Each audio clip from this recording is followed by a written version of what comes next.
Hi guys. Ngayon magtatahi po ako ng damit. Nagtatahi ako ng damit at saka anak tudong. Ini, tatahi po ako ng damit. Ini, ito. Ito guys, tahi tayo ng damit guys.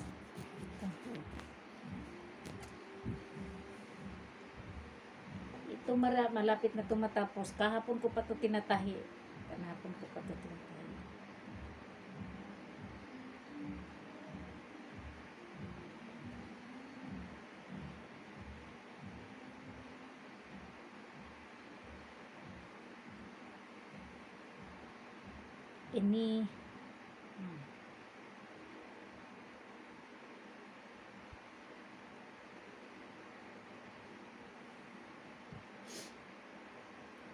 Ini tahi mano-mano. Di tahi makina to. Kasi makina ko, yung pumunta ako sa Malaysia, kinalawang, hindi na po pwede yung panahian. Marami na po kalawang. Kinalawang na po siya, sayang po eh.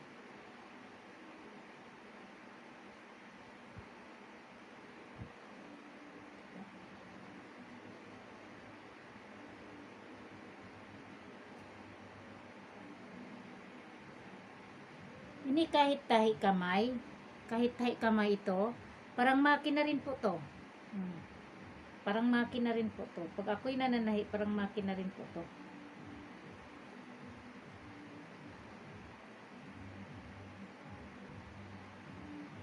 Mas matibay pa to yung tahi kamay kaysa yung makina. Makina pag hinila mo ganyan, nadadala po yung sinulid. Ito hindi. Dapat tinano mo ng kutsilyo pag tinatastas.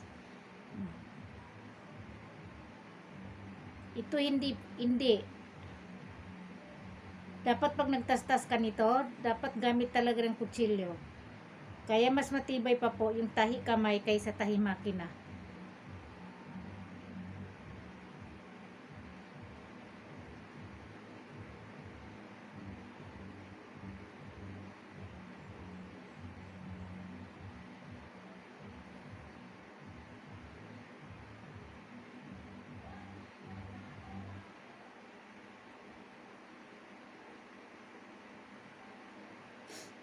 Saan na yung gunting ko?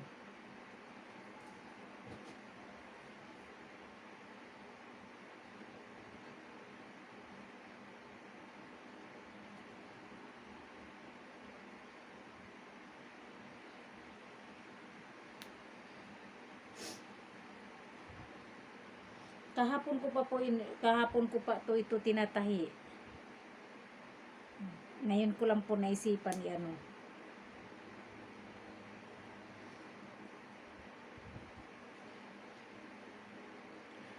Alam mo, kahit nasa Malaysia pa po ako, bumibili ako ng damit na ready-made. Pero pag mga ilan beses ko na po yung sinusuot, nagsasawa na ako sa style. Yung ginagawa ko, iniiba ko yung style. Pero tahi kamay pa rin po yun. Kasi walang makina.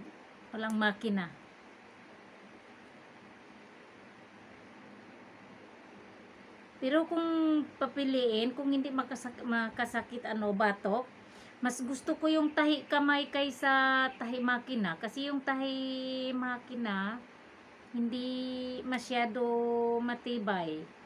Pero pag tahi ng kamay, matibay. Pero parang makina rin po yun, yung tahi niya, parang makina.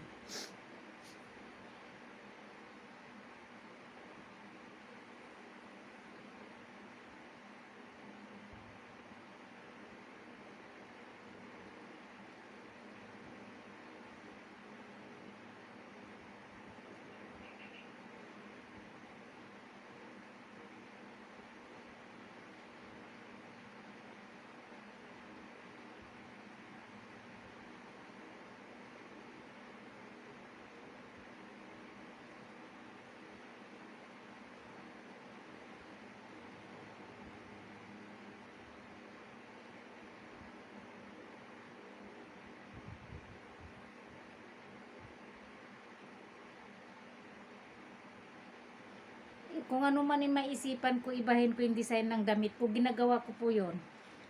Tinatanggal ko po yung design una, tapos iniiba ko yung design. Pag naisipan ko na parang iba na naman yung gusto kong design ng damit. Iniiba ko na naman po yun. Kasi mas ito, supposed to be ito, lagyan ko ito ng buttons dito, buttons dito. Hindi pa ako nakabili ng buttons, pero pag nakaano ako yun, lagyan ko dito ng buttons dito para maganda tingnan. At saka dito, at saka dito. To, lagyan ko 'to yung buttons at saka dito. Dito. Ito. Kasi ito yung ano niya, ito yung liig niya. Para hindi masyado kita talaga yung liig kasi pag naghihijab, bawal po ipalabas yung liig.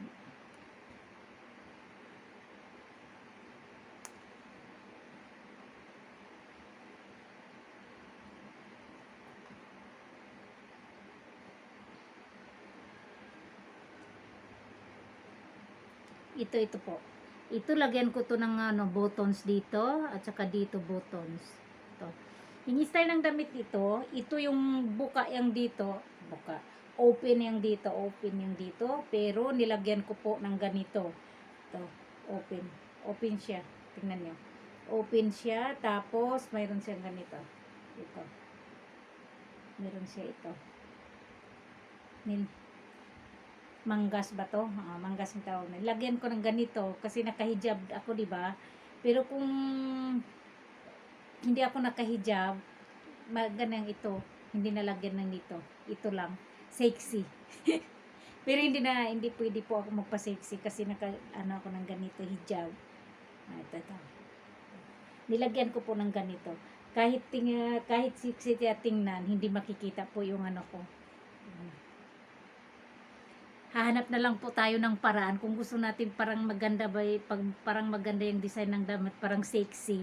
Hanap tayo ng paraan para makasuot tayo ng damit na sexy, yun yung hindi kita yung kung hindi kita in ano ba, yung mga balat kasi sa Muslim, kasi sa amin hindi pwede ipakita kasi yung tawag nito aurat. Hindi pwede ipakita yung banda dito. Banda dito, hindi pwede. Lalo na yung dito, hindi talaga pwede ito ipakita. Dito. Pag naka-wear ng ganito, hijab, pag naka-hijab na, hindi pwede at saka dito. Kaya naghahanap ako ng paraan kasi noon nagsusuot po ako ng mga sexy damit yung time na college pa ako kasi yung pinag-aralan ko noon Catholic School Notre Dame. Kaya nakakaasabay ako sa mga Catholic magdamit ng sexy, hindi lang yung sexy papunta sa baba, yung dito lang. Pero yung nakatapos na po ako, nakapag-asawa na po ako lahat, saka nakapunta ako na sa Malaysia, ay nagdadamit na po ako ng ganito. Pero pumapasok din sa isipan ko na gusto ko rin magdamit ng sexy. Magdamit ng sexy. Pero hinahanapan ko ng paraan yung hindi makita yung ano ko.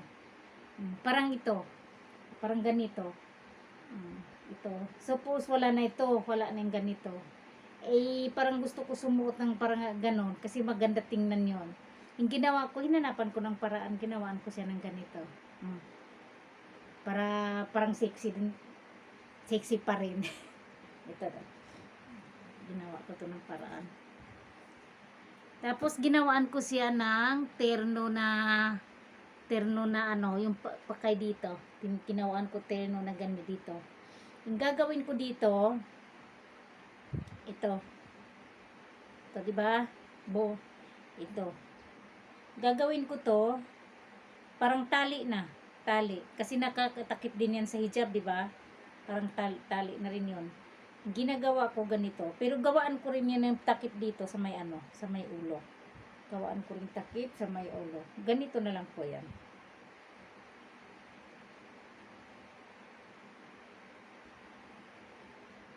Ganito na lang po. Paraan-paraan lang po kung paano tayo parang maganda ba yung pang ano natin, costume natin. Kumbaga parang costume ba. Tayo paraan na lang para makita yung parang maganda yung ano, gawaan natin ng design yung ibang suot natin para naman parang maka-unique din naman. Hindi magkaparehas at saka ano, kasi pag bumibili tayo sa boutique, marami magkaparehas, di ba? O, gagawaan natin ng paraan para maiba naman tayo yung design natin. Yan. Ginawaan ko yan ng ganon.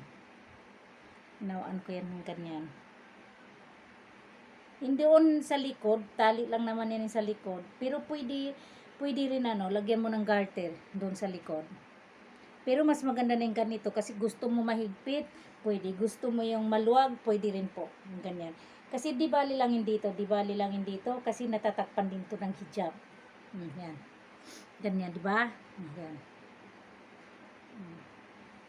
Ganyan. Tapos ito yung damit na to, tapos na to tinahi ko. Kasi kahapon ko pa puti ginagawa. Ano lang to, isang araw ko lang to tinahi. Tingnan mo yung tahi. Tahi nito. Tahi. Ini tahi kamay to. Tingnan ni Nista na. Hindi yan tahi kamay to. Maganda rin. Parang makina rin ba? Parang makina rin. Pero tahi kamay yan. Parang makina rin. Tinahi ko ng tingnan niya. Gawin natin in example. Yan. Pwede rin gawin ito dress. Pag malaki yung, medyo malaki-laki yung yung clothes to, pwede gawin dress. Yung pahaba, pero ganito rin yung style niya. Pero ito hanggang dito lang po. Pwede suotan ng pantalon. Pwede suotan ng square pants. Ganyan. Ginawa ko lang ganito. Ito. Kasi para-paraan, kasi kung gusto mo talaga na suot ng sexy, pwede rin. Pero yung hindi makita, pwede. Pero kung hindi makita yung dito, pag tayo mga Islam, ganon, gawaan ng ganito. Kasi parang, ganito lang yan. So,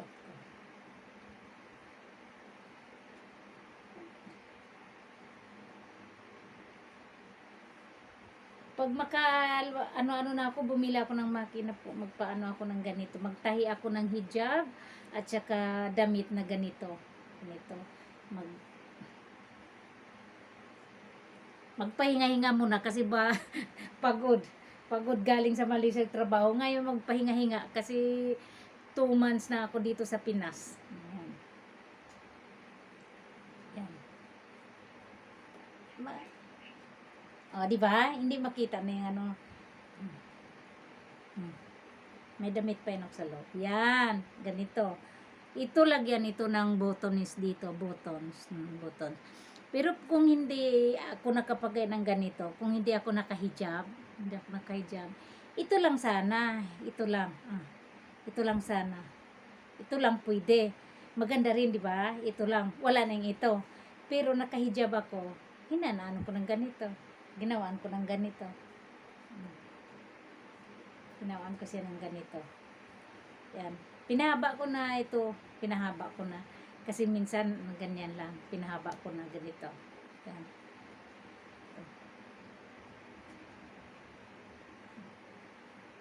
Ito. Hindi to abot isang araw tinahi ko. Saglit lang to. Tahi kamay. Kung gusto niyo ganyan lang. Pwede rin to pag suotan ng pantalon. Pantalon na leggings, yung fitting, pwede rin. Kasi mahaba siya. Pwede rin.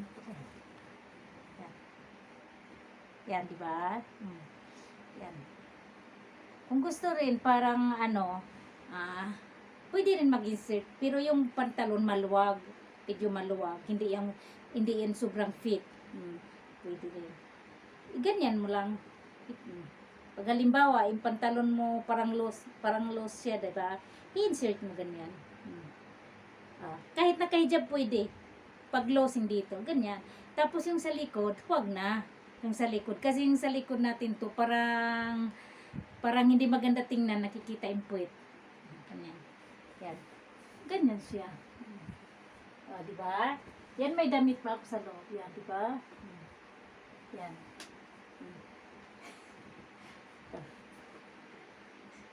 Parang butterfly. Tagin yan Yan. Gawan. Mayroon din ginawa ko noon.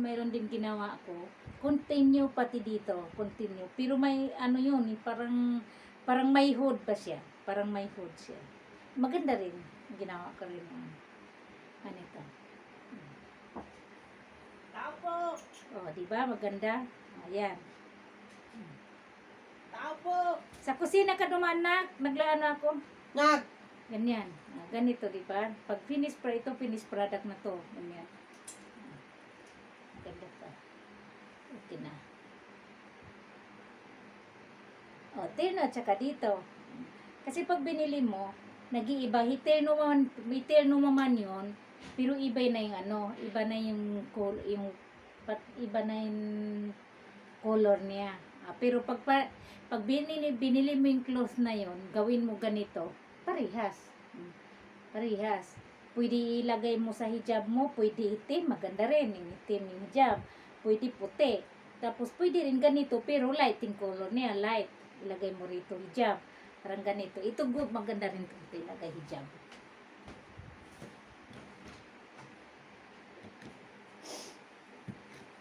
Pangit! Ito. Ito light pink, parang cream to. Ini light cream. Pwede rin kung mayroon hijab na ganito, yung bulaklakin, mas maganda po yun, mas maganda. Bulaklakin. Yan. Pwede rin kung gusto niyo, maiksi dito, maiksi po dito. Hindi pa aso mo nakakain ng balat niya na bata. Maiksi din dito, maiksi yan, di ba? Maiksi dito. Tapos, ilagay mo na lang dito, pinan mo na lang ganyan. Ipin mo ganyan. Tapos, iliko mo lang ganon. Ito wala pa pin to. Wala pa pin. Ilagay mo lang ganyan. Ayan. O, diba? Nakasuot na kahit nakahijaman tayo, nakagaya na tayo sa mga sexy. Gawa natin ng paraan kung paano tayo maging sexy rin. Diba? Ito yung finished product niya. Ganda.